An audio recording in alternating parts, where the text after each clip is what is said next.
Dassasaa Birruu, Baaroo Tumsaa, Elomoo Qilxuu, Jaarraa Abbaa Gadaa, Abishoo Garbaa, Hayilee Fidaa, Maannoo Mazannir, Hayila Maariyaam Gammadaa, Garasuu Dhukii, Asaffaa Shaaroo Lammii, Bakar Abdii, Caalii Shonee, Oliiqaa Dingilii fi Riippoortara Oromiyaa Miidiyaa Neetwork duraa kan ta'e Uudii Muusaa waajjira poolisii magaalaa Adaamaatti hidhamee jiraatus abbaan alangee godinichaa dhimma gaazexeessaa Uudii Muusaa abbaa alangaa federaalaatiin kan laalamaa jiru waan ta'eef nun ilaallatu jechuun mana murtiitiif deebii kennu abukaattoon hidhamtoota siyaasaa Oromoo obbo Abduu Jabbaar Hussein Gammadaa. Mata dureen isaa waraana Tigraay fi mootummaa federaalaa jidduutti dhalate.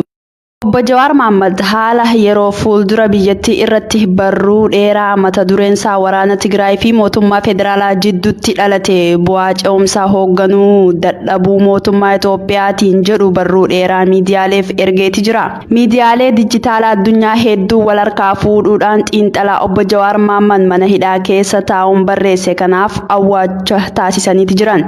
Barruun kun dhimmoota jajjaboo ce'umsa siyaasaa biyyattii ta'an jiran kaasuudhaan sababa ka'umsa dubbichaatiin gaagama dhalateef durattis dhalachuuf jiru cuunfaa yaada beekumsa akeekuun dhaabni siyaasaa Oromoo kan Obbo Jawaar Mohaammed miseensatee fi jiru kaafaa'oon dhimmicha karaa nagaan akka hiikamuuf gaafachaa turuusaa illee yaadachiise. Obbo Jawaar Mohaammed qabsoo olaantummaa wayyaanee burkuteessuun injifannoo Oromoo wayyaanee irratti argatte waggaa lamaan dura ture kan jedhu yoo ta'u erga gara biyyaatti deebi'an ammoo Obbo Lammaa Magarsaa fi Dr. Abiyyi Ahmad waliin tarsiimoo hooggansa mootummaa ce'umsaa irratti yeroo mari'atanitti sababa eeggannaa mirga sabootaa fi tarkaanfii TPLF irratti fudhatamu kamuu gara tarkaanfii sabummaa yookaan jibbiinsa saba Tigree akka hin fakkaanneef eeggannaa barbaachisu godhamu akka qabu irratti waliif galanii akka turan barruu kana keessatti ibsamee jira. Jalqabuma wal waraansa kanaan dura gaaddidduu fi hafuurri waraanaa biyyattii naannawaa ture kan jedhu Jawaar Mohaammed dhibeen siyaasaa rakkisaa yeroo ammaa kana Itoophiyaa dhidhimsee jiru ammas taanaan waraanaan furmaata argachuu waan hin dandeenyeef hawaasni biyyattii utuu gaagama hamaa dhufuuf malu hin dhidhimne biyyoota addunyaa saboonni naannolee fi lammiilee biyyattii dhiibbaa cimaa paartiilee siyaasaa irratti taasisuudhaan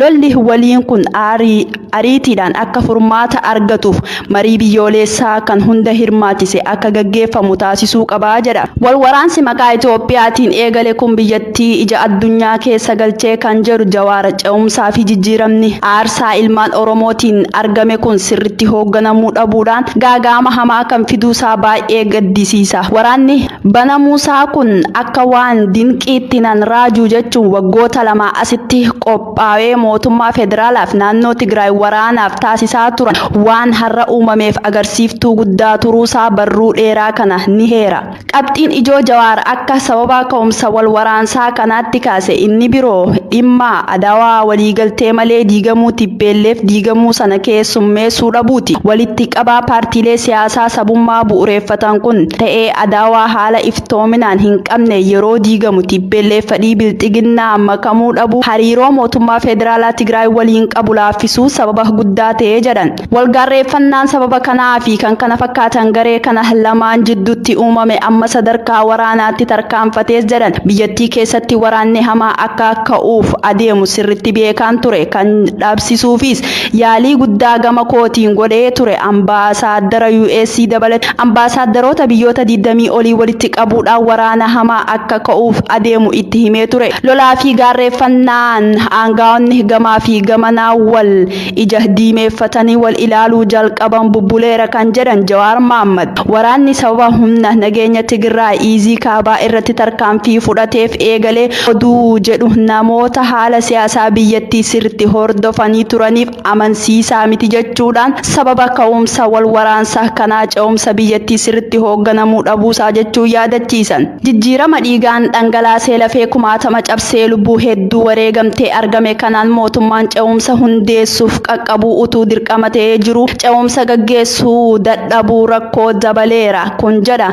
Barruu Jawaar barreesse kun wayyaaneen guutumatti haxaawanii dirree siyaasaa keessaa baasuuf yaalu dabaluun gaaga'ama siyaasaa uumuu waan qabuuf dhimma kana tooftaa guddaadhaan qabuun akka barbaachisu qaamota garagaraatti himaa akka turellee ni yaadachiisa. Ammas taanaan jedha barruun obbo Jawaar Mohammad kun Itoophiyaa ijaaramuuf deemtu biyya sabdaneessaa fi federaalooyituu hunda hammachuu dandeessu akka taatu mirkaneessuuf uummata Tigraay ofitti qabuun barbaachisaadha. Yoo kun hin taane sabuma Tigraay TPLF waliin qabsiisuun ammas aarsaa guddaa biyyattii baasisiisuu mala jechuudhaan tarkaanfii maqaa olaantummaa seeraatiin sabboonummaa saboota rukkuchuuf taasifamaa jiru sirrii akka hin taane akeekan. Barruu kanarratti itti fufuun kan ibsan dubbii lola kanaaf dibbeetumuuf ibidda lolichaa xuqurra waraanni furmaata akka hin taane beekuudhaan karaa nagaa fi tasgabbiitiin dhimmicha marii furuu furmaata waaraatii jedhan. Kanaan dura balaan kun akka hin uumamneef yaalii hedduu goonus milkaa'uu dhabuu keenyaaf hedduu gadda jechuudhaan namoonni siyaasaa hundii fi qaamonni qooda fudhattoota alaas kanneen mana hidhaa jiranis dabalatee yeroo fi beekumsa rakkoo kanaa furuuf ni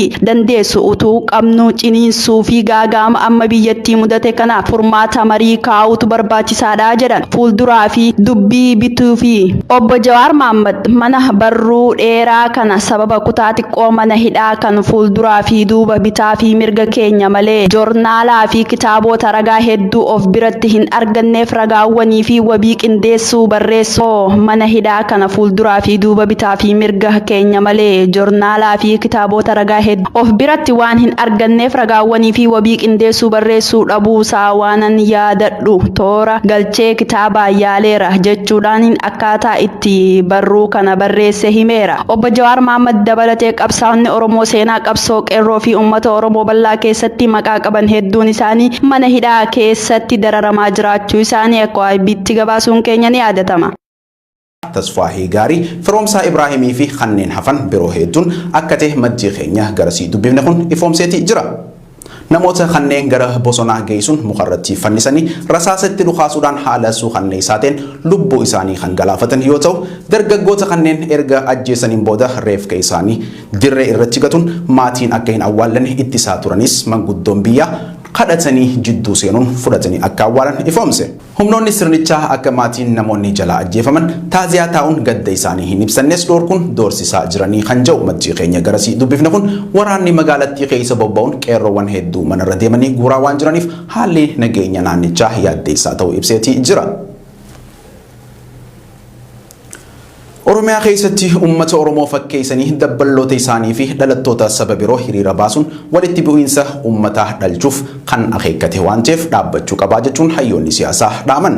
Hayyoonni siyaasaa dhimma kana itti dhiyeenyaan hordofaa jiran akka jaanitti murni bilisiginnaa lola kaabatti gaggeessaa jiru irratti deeggarsa uummata Oromoo waan qabu fakkeeffachuuf jecha Oromiyaa keessatti Oromoo fakkeessee jiraattota saba biroo fi dabballoota isaa hiriira baasuun balaa walitti bu'iinsaa uumaa jechuun yaaddoo isaanii ibsan. Uummanni Oromoo wayita ofiifu waraana irratti baname ofirraa qolachuuf falmatti jiru kanatti lola kutaa biyyattii biroo keessatti dantaa murna aangoo irra jiru guutuuf gaggeeffamu irraa dhimma hin qabu kan jedhan hayyoonni kunneen adeemsa akkasii kun walitti bu'iinsa uummataa osoo hin dhalchin dura dhaabbachuu qabaa jechuun gorsaniitii jiru. Godina Harargee Lixaa aanaa Jaaroo Labuu magaalaa Miicataa Machaaraa fi naannoo isiitti hidhaa fi reebichi humnoota sirnichaatiin jiraattota irratti raawwatamaa jiru hammaatee jiraattonni barsiisota hedduus humnoota kanneeniin hidhanii dararaa jiraachuu maddeen OMN himan. Neeyimaa Umar garasitti bilbiluun waan qindeeffate qabdi. Godina Harargee Lixaa aanaa Jaaroo Labuu magaalaa Miicataa fi magaalota naannawa sanii biroo keessatti hidhaa fi reebichi humnoota sirnichaatiin jiraattota irratti raawwatamaa jiru hammaatee itti fufee jiraajaan jiraattonni ajjecha artistii Haacaaluu Hundeessaa hordofuun qeerroowwan jajjaboon hidhamanii mana hidhaatti dararamaa jiraachuu fi kanneen gaafas magaalaa gadi dhiisanii baqatanii turan wayitii isaan magaalattiitti deebi'anitti poolisootaan adamfamuun hidhaatti guuramaa jiraachuu jiraattota keessaa namni OMN bilbilaan dubbise ibsee jira. Qaamonni kana raawwachaa jiran abbootii araddaa fi milishaan gandaa poolisoota wajjin ta'uudhaan akka ta'es maddeen ibsanii jiru. Magaalaa Miicataa fi gandoota baadiyyaa aanichaa keessatti humnoota afaan qawweetiin ummata doorsisaniin nageenyi hawaasaa boora'ee jiraajaan abbootii qabeenyaa magaalaa Miicataa fi magaalaa Machaaraa keessa jiraataniin deeggarsa raayyaa ittisa biyyaa fidaa jechuun dirqamaan maallaqaa fi sangaa itti murteessanii dirqiin saamaa akka jiranis himamee jira.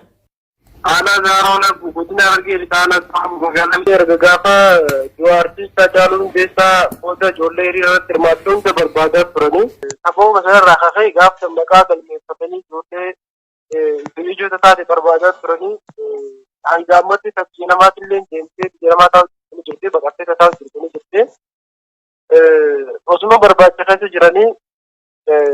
Guyyaa deembattee guyyaa sadii dura kana qeerroo firoomsaa Maammed Abdiisaa Usmaan Fajaamu eegee isaan bakkaattiin qabbanootee wayyaadhaa jedhanii deebi'an booda hidhanii akkasumas abbootii qabeenyaa kan ta'an keessattuu hara machaara harafaa abbootii qabeenyaa raayyaa ittisa biyyaa cinaa dhaabbachuu qabu.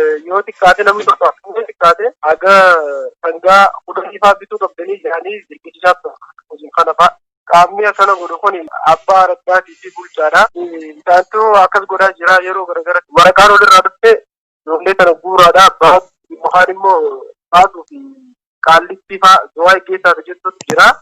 Isin gorsu jirra yoo kanarraa deebuu baattan immoo qabataa irra isin tooyu taa jaanitti ijoollee sodaachisaa turanii guyyuma san mucaa sanillee fuudhanii hidhan jechuudha. Waan akkasitu jira namni magaalaa lamaan jidduu deemee nagaan dalagachuu hin danda'u. Magaalaa kiiloomeetira 5 guutuu jidduu keellaadhaatu jira. Waa bitattee achi dabruu as deemuu rakkisaadha magaaluma kana keessatti. Achuma aanaa Daaroo Labuutti barsiisota manneen barnootaa sadarkaa tokkoffaa fi sadarkaa lammaffaa barsiisonni walumaa galatti 24 caalan machaaraa waajjira adda bilisummaa Oromoo kan ture bakka yeroo ammaa kaambii waraanaa ta'ee tajaajilaa jirutti hidhamanii dararamaa jiraachuun ibsamee jira. Kaadireen Biltsiginnaa hojjettoota waajjiraalee mootummaa garagaraa keessa hojjetan hedduu qaamota faallaa mootummaa kanaa deeman wajjin hidhata qabdu jechuun namoota baay'ee hidhaatti guuraa jiraachuus maddeen gabaasanii jiru. Walumaa galatti godina Harargee lixaa aanaalee hedduu keessatti doorsisa humnoonni sirnichaa raawwataa jiraniin hawaasni jeeqamaa akka jiru jiraattota keessaa namoonni OMN fi yaada laatan ibsanii jiru. Qeellam Wallaggaatti tajaajilli neetworkii bilbila harkaa fi intarneetaa addaan cituun walqabatee rakkoon hawaasa irra gahaa jiru uwwisa miidiyaa argachaa hin jiru jan jiraattonni garasii dubbifne. Erga neetworkiin badee kaasee Dambidolloo dabalatee magaalota xixiqqoo naannootti argaman keessatti ajjeechaan namoota nagaa irratti raawwatamaa jiraachuun addeeffame. Faayisaa Iliyaas dabalata qabdi. Godina Qeellam Wallaggaa magaalaa Dambidolloo dabalatee tajaajilli neetworkii bilbila harkaa fi intarneetii erga addaan citee kan bubbule ta'uun beekame. Jiraattota keessaa kanneen yaada isaanii OMN laatan akka ifoomsanitti gaafa wal waraansi mootummaa naannoo Tigraay fi Biltsiginnaa jidduutti mudatee jalqabe guutummaa godinichaa keessatti tajaajilli neetworkii addaan cituun walqabate rakkoon hawaasa irra gahaa jiru uwwisa miidiyaa dhabuu isaa hubachiisani. Dambidollootti erga neetworkiin badee kaasee lubbuun namoota hedduu kan dabarte yoo ta'u magaalota xixiqqoo naannawa Dambidollootti argaman keessattis ajjeechaan namoota nagaa irratti kan raawwatamaa jiru ta'uu OMN jiraattota magaalattii irraa odeeffateeti jira. Waraanni Biltsiginnaa neetworkiin erga badeen booda sagalee namaa ukkaamsuun akka namni biroo hin garreetti lubbuu namoota nagaa galaafachuu kan gabaasan maddeen keenya kanneen ajjeefaman keessaa kanneen awwaalcha dhabanii bineensaan nyaatamanis baay'ee akka ta'an addeessani. Akka jiraattota irraa qulqulleeffannetti namoota hedduu mana hidhaa keessaa baasanii ajjeesuun raasaa gubbatti gatuun bineensa nyaachisaniiti jiru. Walumaa galatti dhabamuu neetworkiitiin walqabatee ajjeechaan Qeellam Wallaggaatti namoota nagaa irratti raawwatamaa jiru kan hammaate ta'uu odeeffannoon garasiin raqqabe kan mirkaneessuudha. Duraan dursee Oromiyaa Miidiyaa Neetwork sagalee nu ta'uu keessaniif guddaa galatoomaa yeroo itti sagaleen keenya dhabamee jirutti sagalee nuuf ta'uuf fayyadamaa ta'uu keessaniif guddaa galatoomaa isiniin jecha neetworkiin Qeellam Wallaggaa irraa erga badee bubbulee jira. Erga gaafa lolli mootummaa naannoo Tigraay fi mootummaa federaalaa gidduutti eegalame kaasee guutummaa guutuutti neetworkiin Dambidolloo fi naannoo ishee akkasuma godina Qeellam Wallaggaa guutummaa keessatti addaan citee jira. Tajaajila intarneetii dabalatee akkasumas tajaajila bilbilaa citee jira jechuudha. Erga neetworkiin kun badee lubbuun namoota hedduu darbee jira. Dambidolloo fi naannoo isheetti kan sirriitti beekuuf quba qabu. Namoota mana hidhaa keessaa baasanii ajjeesuun baay'ee mul'ata. Baay'ee yerootti dabaledha yeroon kuni. Neetworkiin erga badee sagalee namaa ukkaamsanii namni osoo quba waliin qabaatiin namni hedduu lubbuun darbee awwaalcha dhabee jira jechuudha. Firrillee dhagee hin boonyeef namoota hedduutu jira jechuudha. Kanaaf wanti kun dafee furmaata hin argatu taanaan wanta baay'ee yaaddessaatu uumama. Yeroon amma keessa jirru kun wayita neetworkiin baduun irra hin jirredha kan jaan jiraattonni magaalaa Dambidolloo fi naannawa ishii namni haala nageenya isaatiif sodaate maatii isaa iyyaafate abbaa faati ilmi koo akkam ta'e jaanii yaadda'u warra as jiru qofa osoo hin taane kanneen iddoo biraa jiranis maatii isaanii argachuuf haalli jiru baay'ee ulfaataa ta'uu himane. Lixa Oromiyaatti ammaan duras tajaajila neetworkii ji'oota hedduuf addaan cituun kan yaadatamudha. Kanaaf rakkoo as deemaa jiru kanaaf furmaanni laatamuu qabaa jaanim. Godina Baalee aanaa Gaasaraa magaalaa Dambalitti qaadireen sirnichaaf hoogganamtu sababa namoonni hiriira bilchiginnaaf akka hin baane dhoorkitan jedhuun qeerroowwan hedduu mana hidhaatti guuraa jiraachuun dhaga'ame. Magaalaa Gindiir dabalatee bakkoota hedduutti sababa shanee jedhuun namoota sabboontoota ta'an adamsanii hidhaa jiraachuunis himame. Dabalata oduu kanaa Muhammad Morkamaa akkatti aanutti isiniif dhiyeessa. Godina Baalee aanaalee hedduu keessatti hidhaa fi reebichi waraana sirnichaatiin hammaatee kan itti fufe ta'uun gabaafame. Jiraattota naannichaa keessaa namni odeeffannoo tokko bilbilaan OMN'tti akka himetti guyyaa kaleessa aanaa Gaasaraa magaalaa Dambal Baaleetti kaadiree sirnichaa sababa hiriira deeggarsa bilxiginnaaf akka hin ba'amne danqitan jedhuun qeerroowwan ciccimoo magaalattii keessaa funaananii mana hidhaatti guuraa jiran jechuun dubbata.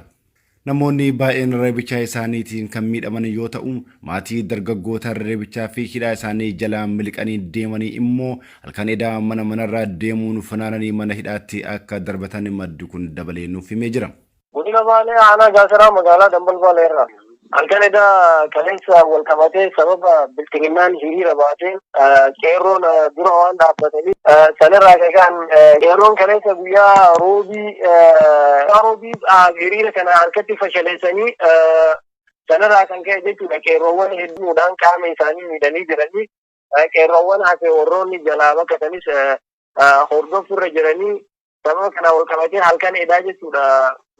Maatii isaanii warroota qeerroon jalaa bakkate jechuudha. Maatii isaanii yeroo ammaa kanatti mana hidhaa jiran.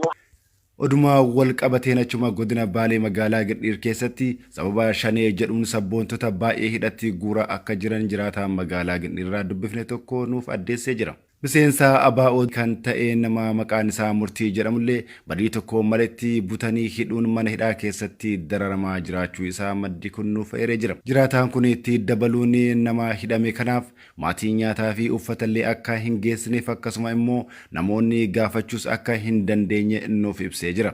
Murtiin kan qabame Noovembar 8 bara 2020 ta'u magaalaa Gindiir keessaa qabame. Maqaa ABO Shanee jedhuun fuudhanii Noovembar 8 bara 2020 qabanii hidhan. Namni kun harka qalleessa yoo ta'u daldala jimaatiin maatii isaa bulfataa abbaa ijoollee sadiiti. Akka tasaa ta'e haati manaa isaa deettee operaasiyoonii taatee jirti. Isiidhaaf qoricha bituu osoo inni deemaa jiru qaama hin beekamneen butanii galchanii jiranii. Murtii nyaata geessuuf hin danda'amu. Yeroo ammaa kana mana hidhaa keessatti dararamaa jiru. Godina Harargee Bahaa aanaa Dadar magaalaa fi araddoota isii hedduu keessatti saamichi loltoota murna abbaa irreetiin jiraattota irratti gaggeeffamaa jiru daran hammaatee jiraachuu maddeen gabaasan. Jiraattota hedduu namni magaalaa Dadar irraa bilbila yaada isaa Oromiyaa miidiyaa neetworkii filaatee tokko akka himutti dabballoonni sirnichaa poolisii humna addaa Oromiyaa fi milishaan gandaa waliin ta'uudhaan maqaa gargaarsa raayyaa ittisa biyyaa jedhuun ganda keessa deemanii jiraattota irraa dirqamaan qabeenya hawaasaa kanneen akka loon gaalaa fi re'ee dirqamaan irraa saamaa jiru ja'a. Daldaltootaa fi abbootii qabeenyaa naannichaa irraas addatti loon kudhan gumaachuu qabdu jechuun afaan qawweetiin dirqamaan irraa guuraa jiru kan jedhu maddi keenya kun namootaan dhimmi kun nu ilaallatu jechuun kennuu didan ilaalcha shanee qabdu jechuun erga reebicha irratti raawwatanii booda mana hidhaatti darbataa jiru jechuun OMN'tti hime. Bukaatota ilmaan Oromoo kanneen naannoo Somaalee irraa waraana Liyyuu Haayilii Abdii Illeetiin buqqifamanii aanaa Dadar qubatanii jiran irraas osoo isaan rakkina hamaa keessa jiranii dirqama maallaqa irraa saamaa kan jiran ta'uu maddi keenya itti dabaluun ifoomseetii jira. Odeessa birootiin aanaa Haroomayaa araddaa madda bal'inaa jedhamuun waamamutti hidhaa fi doorsisni murnaa afaan qawweetiin biyyattii bulchaa jiruun jiraattota nagaa irratti raawwatamaa jiru hammaatee jira jechuun maddeen gabaasan. Paartii Bilisiginnaa deeggaruu qabdu sababa ja'uun namootan ajaja isaanii kana didan ammoo ilaalcha biroo qabdu jechuun abbootiin araddaa jiraattota nagaa mana hidhaatti guursisaa jiranii ja'a maddi keenya aanaa Haroomayaa irraa bilbilaa yaada isaanii nuuf laatan. Hoggara dabballoonni sirnichaa hawaasa keessatti uumaa jiraniin haalli nageenya aanicha keessa jiru hedduu hammaatee akka jirus jiraattota keessaa namni odeessa kana nuunge ibseetii jira. Egaa kabajamtootaa fi daawwattoota keenya oduun ammaaf qabanne isiniif daanne kana fakkaata an oduu dubbisuun kan isin faana ture Hordofaa Maammadi. Mata dureen isaa waraana Tigraay fi mootummaa federaalaa jidduutti dhalate. Obbo Jawaar Mohaammed haala yeroo fuuldura biyyattii irratti barruu dheeraa mata dureen isaa waraana Tigraay fi mootummaa federaalaa jidduutti dhalate bu'aa ce'umsaa hoogganuu dadhabuu mootummaa Itoophiyaatiin jedhu barruu dheeraa miidiyaaleef ergeeti jira. Miidiyaalee dijitaalaa addunyaa hedduu wal harkaa fuudhuudhaan xiinxalaa Obbo Jawaar Mohaammed mana hidhaa keessa taa'uun barreesse kanaaf awwaacha taasisaniiti jiran. Barruun kun dhimmoota jajjaboo ce'umsa siyaasaa biyyattii ta'an jiran kaasuudhaan sababa ka'umsa dubbichaatiin gaagama dhalateef durattis dhalachuuf jiru cuunfaa yaada beekumsa akeekuun dhaabni siyaasaa Oromoo kan Obbo Jawaar Mohaammed miseensatee fi jiru kaafaa'oon dhimmicha karaa nagaan akka hiikamuuf gaafachaa turuusaa illee yaadachiise. Obbo Jawaar Mohaammed qabsoo olaantummaa wayyaanee burkuteessuun injifannoo Oromoo wayyaanee irratti argatte waggaa lamaan dura ture kan jedhu yoo ta'u erga gara biyyaatti deebi'an ammoo Obbo Lammaa Magarsaa fi Dr. Abiyyi Ahmad waliin tarsiimoo hooggansa mootummaa ce'umsaa irratti yeroo mari'atanitti sababa eeggannaa mirga sabootaa fi tarkaanfii TPLF irratti fudhatamu kamuu gara tarkaanfii sabummaa yookaan jibbiinsa saba Tigree akka hin fakkaanneef eeggannaa barbaachisu godhamu akka qabu irratti waliif galanii akka turan barruu kana keessatti ibsamee jira. Jalqabuma wal waraansa kanaan dura gaadidduu fi hafuurri waraanaa biyyattii naannawaa ture kan jedhu Jawaar Mohaammed dhibeen siyaasaa rakkisaa yeroo ammaa kana Itoophiyaa dhidhimsee jiru ammas taanaan waraanaan furmaata argachuu waan hin dandeenyeef hawaasni biyyattii utuu gaagama hamaa dhufuuf malu hin dhidhimne biyyoota addunyaa saboonni naannolee fi lammiilee biyyattii dhiibbaa cimaa paartiilee siyaasaa irratti taasisuudhaan lolli waliin kun ariitiidhaan akka furmaata argatuuf marii biyyoolessaa kan hunda hirmaachise akka gaggeeffamu taasisuu qabaa jedha. Wal waraansi maqaa Itoophiyaatiin eegale kun biyyattii ija addunyaa keessa galchee kan jedhu Jawaar ce'umsaa fi jijjiiramni aarsaa ilmaan Oromootiin argame kun sirritti hoogganamuu dhabuudhaan gaagama hamaa kan fiduusaa baay'ee gaddisiisa. Waraanni banamuusaa kun akka waan dinqiitti nan raajuu jechuun waggoota lama asitti qophaa'ee mootummaa federaalaaf naannoo Tigraay waraanaaf taasisaa turan waan har'a uumameef agarsiiftuu guddaa turuusaa barruu dheeraa kana ni heera. Qabxiin ijoo Jawaar akka sababa ka'umsa wal waraansaa kanaatti kaase inni biroo dhimma adawaa waliigaltee malee diigamuu TPLF diigamuu sana keessummeessuu dhabuuti. Walitti qabaa paartiilee siyaasaa sabummaa bu'uureeffatan kun ta'ee adawaa haala iftoominaan hin qabne yeroo diigamu TPLF fedhii bilxiginnaa makamuu dhabu hariiroo mootummaa federaalaa Tigraay waliin qabu laaffisuu sababa guddaa ta'ee jedhan. Walgaarreeffannaan sababa kanaa fi kan kana fakkaatan garee kana lamaan jidduutti uumame amma sadarkaa waraanaatti tarkaanfatees jedhan. Biyyattii keessatti waraanni hamaa akka ka'uuf adeemu sirritti beekaan ture kan dhaabsisuufis yaalii guddaa gama kootiin godhee ture. Ambaasaaddara US dabalatee ambaasaaddoroota biyyoota 20 olii walitti qabuudhaan waraana hamaa akka ka'uuf adeemu itti himee ture. Lolaa fi gaarreeffannaan aangaa'onni gamaa fi gamanaa wal ija diimeeffatanii wal ilaaluu jalqaban bubbuleera kan jedhan Jawaar Mohaammed waraanni sababa humna nageenya Tigraay iizii kaabaa irratti tarkaanfii fudhateef eegalee oduu jedhu namoota haala siyaasaa biyyattii sirritti hordofanii turaniif amansiisaa miti jechuudhaan sababa ka'umsa wal waraansaa kanaa ce'umsa biyyattii sirritti hoogganamuu dhabuusaa jechuun yaadachiisan. Jijjiirama dhiigaan dhangalaasee lafee kumaatama cabsee lubbuu hedduu wareegamtee argame kanaan mootummaan ce'umsa hundeessuuf qaqqabuu utuu dirqamatee jiru ce'umsa gaggeessuu dadhabuu rakkoo dabaleera kun jedha. Barruu Jawaar barreesse kun wayyaaneen guutumatti haxaawanii dirree siyaasaa keessaa baasuuf yaaluu dabaluun gaaga'ama siyaasaa uumuu waan qabuuf dhimma kana tooftaa guddaadhaan qabuun akka barbaachisu qaamota garagaraatti himaa akka turellee ni yaadachiisa. Ammas taanaan jedha barruun obbo Jawaar Mohammad kun Itoophiyaa ijaaramuuf deemtu biyya sabdaneessaa fi federaalooyituu hunda hammachuu dandeessu akka taatu mirkaneessuuf ummata Tigraay ofitti qabuun barbaachisaadha. Yoo kun hin taane sabuma Tigraay TPLF waliin qabsiisuun ammas aarsaa guddaa biyyattii baasisiisuu mala jechuudhaan tarkaanfii maqaa olaantummaa seeraati sabboonummaa saboota rukkuchuuf taasifamaa jiru sirrii akka hin taane akeekan. Barruu kanarratti itti fufuun kan ibsan dubbii lola kanaaf dibbeetumuuf ibidda lolichaa xuqurra waraanni furmaata akka hin taane beekuudhaan karaa nagaa fi tasgabbiitiin dhimmicha marii furuu furmaata waaraatii jedhan. Kanaan dura balaan kun akka hin uumamneef yaalii hedduu goonus milkaa'uu dhabuu keenyaaf hedduu gadda jechuudhaan namoonni siyaasaa hundii fi qaamonni qooda fudhattoota alaas kanneen mana hidhaa jiranis dabalatee yeroo fi beekumsa rakkoo kanaa furuuf ni dandeessu utuu qabnu ciniinsuu fi gaaga'ama amma biyyattii mudate kana furmaata marii kaa'uutu barbaachisaadha jedhan. Fuulduraa fi dubbii bituu fi obbo Jawaar Mohammad mana barruu dheeraa kana sababa kutaa xiqqoo mana hidhaa kan fuulduraa fi duuba bitaa fi mirga keenya malee joornaalaa fi kitaabota ragaa hedduu of biratti hin arganneef ragaawwanii fi wabii qindeessuu barreessoo mana hidhaa kana fuulduraa fi duuba bitaa fi mirga keenya malee joornaalaa fi kitaabota ragaa hedduu of biratti waan hin arganneef ragaawwanii fi wabii qindeessuu barreessuu dhabuusaa waanan yaadadhu toora galchee kitaabaa yaaleera jechuudhaan akkaataa itti barruu kana barreesse himeera. Obbo Jawaar Mohammad dabalatee qabsaa'onni Oromoo seenaa qabsoo qeerroo fi uummata Oromoo bal'aa keessatti maqaa qaban hedduun isaanii mana hidhaa keessatti dararamaa jiraachuu isaanii akka waayibbiitti gabaasuun keenya ni yaadatama. Himata tokko malee rakkoof saaxilamaa jira jechuun hima abokaattoon isaa kun. Beellama sadaasa 30 bara 2020 manni murtii qabeerratti abbaan alangaa dhiyaachuun deebii inni kanneen dhimmi Uudii Muusaa abbaa alangaa federaalaa malee nun ilaallatu kan jiru ta'uusaa Oromiyaa Miidiyaa Neetwork odeeffateeti jira. Manni murtii Adaamaa abbaan alangaa federaalaa dhimma Uudii Muusaa ilaalchisuun deebii akka dhiyeessuufis beellama haaraa muddee 3 bara 2020 guyyaa irraa beellama qabeetii jira. Uudii Muusaa gaazexeessaa OMN damee Harar kan ture yoo ta'u sadaasa 25 bara 2013 magaalaa Adaamaatti poolisii humna addaa Oromiyaatiin butamuusaa gabaasni turuun keenya ni yaadatama. Godina Bunnoo Baddallee aanaa Cawwaaqaatti poolisiin addaa Oromiyaa lubbuu namoota hedduu galaafachuun gabaafame.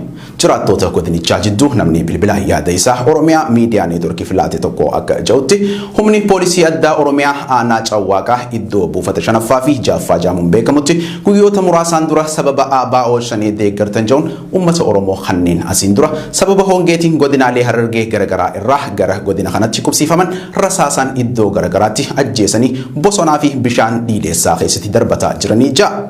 Namoota humnoota kanneeniin ajjeefaman keessaa kanneen maqaan isaa nu dhaqqabe Xaahir Umaraa, Khalil Umaraa, Juneedi Ibrosh, Birraa Abbaa Suufi, Muhammadu Umare, Qajjoo Ibrahim, Muhammadu Taha, Tasfaahii Gaarii, Firoomsaa Ibraahimii fi kanneen hafan biroo hedduun akka ta'e maddii keenya garasii dubbifne kun ifoomseetii jira. Namoota kanneen gara bosonaa geessuun mukarratti fannisanii rasaasatti dhukaasuudhaan haala suukanneessaatiin lubbuu isaanii kan galaafatan yoo ta'u dargaggoota kanneen erga ajjeesaniin booda reefka isaanii dirree irratti gatuun maatiin akka hin awwaallanne ittisaa turanis manguddoon biyyaa kadhatanii jidduu seenuun fudhatanii akka awwaalan ifoomse. Humnoonni sirnichaa akka maatiin namoonni jala ajjeefaman taaziyaa taa'uun gadda isaanii hin ibsannes dhoorkuun doorsisaa jiranii kan jedhu maddii keenya garasii dubbifne kun waraanni magaalattii keessa bobba'uun qeerroowwan hedduu manarra deemanii guuraa waan jiraniif haalli nageenya naannichaa yaaddeessaa ta'uu ibseetii jira. Oromiyaa keessatti uummata Oromoo fakkeessanii dabballoota isaanii fi dhalattoota saba biroo hiriira baasuun walitti bu'iinsa uummataa dhalchuuf kan akeekkate waan ta'eef dhaabbachuu qabaa jechuun hayyoonni siyaasaa dhaaman. Hayyoonni siyaasaa dhimma kana itti dhiyeenyaan hordofaa jiran akka jaanitti murni bilisiginnaa lola kaabatti gaggeessaa jiru irratti deeggarsa uummata Oromoo waan qabu fakkeeffachuuf jecha Oromiyaa keessatti Oromoo fakkeessee jiraattota saba biroo fi dabballoota isaa hiriira baasuun balaa walitti bu'iinsaa uumaa jechuun yaaddoo isaanii ibsan. Uummanni Oromoo wayita ofiifu waraana irratti baname ofirraa qolachuuf falmatti jiru kanatti lola kutaa biyyattii biroo keessatti dantaa murna aangoo irra jiru guutuuf gaggeeffamu irraa dhimma hin qabu kan jedhan hayyoonni kun kunneen adeemsa akkasii kun walitti bu'insa uummataa osoo hin dhalchin dura dhaabbachuu qaba jechuun gorsaniiti jiru. Godina Harargee Lixaa aanaa Daaroo Labuu magaalaa Miicataa Machaaraa fi naannoo isiitti hidhaa fi reebichi humnoota sirnichaatiin jiraattota irratti raawwatamaa jiru hammaatee jiraattonni barsiisota hedduus humnoota kanneeniin hidhanii dararaa jiraachuu maddeen OMN himan. Neeyimaa Umar garasitti bilbiluun waan qindeeffate qabdi. Godina Harargee Lixaa aanaa Daaroo Labuu magaalaa Miicataa fi magaalota naannawa sanii biroo keessatti hidhaa fi reebichi humnoota sirnichaatiin jiraattota irratti raawwatamaa jiru hammaatee itti fufee jiraajaan jiraattonni ajjecha artistii Haacaaluu Hundeessaa hordofuun qeerroowwan jajjaboon hidhamanii mana hidhaatti dararamaa jiraachuu fi kanneen gaafas magaalaa gadi dhiisanii baqatanii turan wayitii isaan magaalattiitti deebi'anitti poolisootaan adamfamuun hidhaatti guuramaa jiraachuu jiraattota keessaa namni OMN bilbilaan dubbise ibsee jira.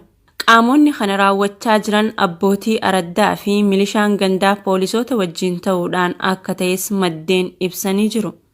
Magaalaa Miicataa fi gandoota baadiyyaa aanichaa keessatti humnoota afaan qawweetiin ummata doorsisaniin nageenyi hawaasaa boora'ee jiraajaan abbootii qabeenyaa magaalaa Miicataa fi magaalaa Machaaraa keessa jiraataniin deeggarsa raayyaa ittisa biyyaa fidaa jechuun dirqamaan maallaqaa fi sangaa itti murteessanii dirqiin saamaa akka jiranis himamee jira.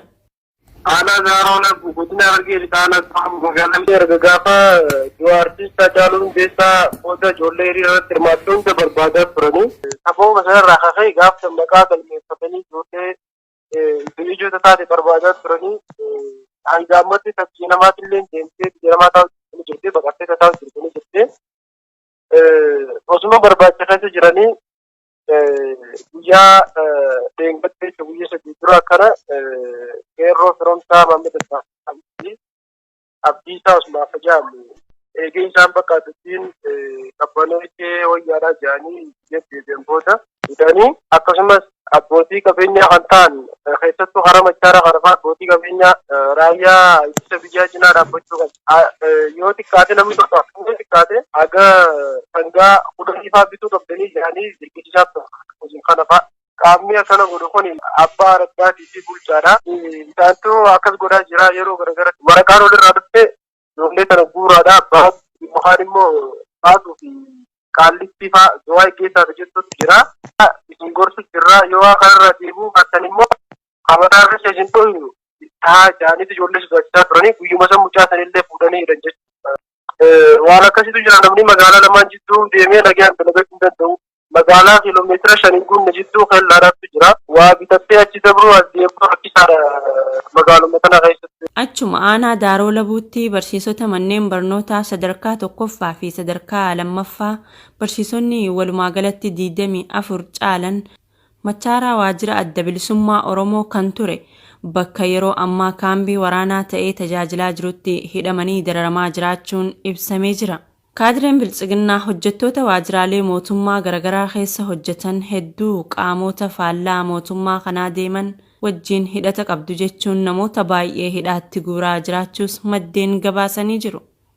Walumaa galatti godina Harargee Lixaa aanaalee hedduu keessatti doorsisa humnoonni sirnichaa raawwataa jiraniin hawaasni jeeqamaa akka jiru jiraattota keessaa namoonni OMN fi yaada laatan ibsanii jiru. Qeellam Wallaggaatti tajaajilli neetworkii bilbila harkaa fi intarneetaa addaan cituun walqabatee rakkoon hawaasa irra gahaa jiru uwwisa miidiyaa argachaa hin jiru jan jiraattonni garasii dubbifne. Erga neetworkiin badee kaasee Dambidolloo dabalatee magaalota xixiqqoo naannootti argaman keessatti ajjeechaan namoota nagaa irratti raawwatamaa jiraachuun addeeffame. Faayisaa Iliyaas dabalata qabdi. Godina Qeellam Wallaggaa magaalaa Dambidolloo dabalatee tajaajilli neetworkii bilbila harkaa fi intarneetii erga addaan citee kan bubbule ta'uun beekame. Jiraattota keessaa kanneen yaada isaanii OMN filaatan akka ifoomsanitti gaafa wal waraansi mootummaa naannoo Tigraay fi Bilxiginnaa jidduutti mudatee jalqabe guutummaa godinichaa keessatti tajaajilli neetworkii addaan cituun walqabate rakkoon hawaasa irra gahaa jiru uwwisa miidiyaa dhabuu isaa hubachiisani. Dambidollootti erga neetworkiin badee kaasee lubbuun namoota hedduu kan dabarte yoo ta'u magaalota xixiqqoo naannawa Dambidollootti argaman keessattis ajjeechaan namoota nagaa irratti kan raawwatamaa jiru ta'uu OMN jiraattota magaalattii irraa odeeffateeti jira.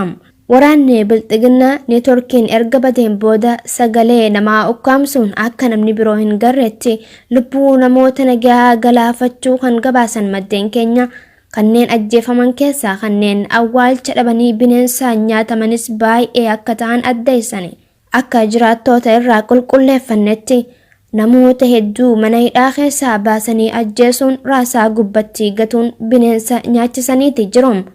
Walumaa galatti dhabamuu neetworkiitiin wal qabatee ajjeechaan qeellam wallaggaatti namoota nagaa irratti raawwatamaa jiru kan hammaate ta'uu odeeffannoon garasiin dhaqqabe kan mirkaneessuudha. Duraan dursee Oromiyaa Miidiyaa Neetwork sagalee nu ta'uu keessaniif guddaa galatoomaa. Yeroo itti sagaleen keenya dhabamee jirutti sagalee nuuf ta'uuf feeyyamaa ta'uu keessaniif guddaa galatoomaa isiniin jecha. Neetworkiin qeellam wallaggaarraa erga badee bubbulee jira. Erga gaafa lolli mootummaa naannoo Tigraayiif mootummaa federaalaa gidduu Sasaabirruu, Baaroo Tumsaa, Elonoo Qilxuu, Jaarraa Abbaa Gadaa, Abishee Garbaa, Hayilee Fidaa, Maannoo Mazannir, Hayila Maariyaam Gammadaa, Garasuu Dhukii, Asaffaa Shaaroo Lammii, Batar Abdii, Caalii Shonee